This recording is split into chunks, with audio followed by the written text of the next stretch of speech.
Yakты уңай белән бүген җырның иң матурын гына җырламый мөмкин түгел шөкер Аллага. Җырлап, биеп, гармоннарда уйнап концертыбыз гөрләп бара. Хәзер инде тагын сәхнәгә сезнең алдыгызга Әлфинә Әхмәтҗанны чакырам. Кошалыгыз. Тормыш матур.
Әлбәттә, әгәр залны бирсәләр, кызганычка каршы залны унда кадәр генә диделәр. Шуңа күрә тырышып, тизрәк җырларга тырышабыз.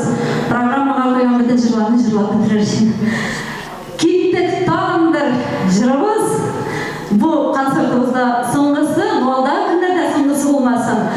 Тапмаклар, хәзер барыбыз да төшеп биебез бергәләп, күңел ачабыз. Әйдәгез, киттек.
konsertimizning artistlari bilan tanishtirib o'taman. Bugungi sahnamizning xo'jalikasi mana ul vinovat bizni bunda keltirishga qo'shilamiz, olqishlaymiz. Elfina Ahmadjon.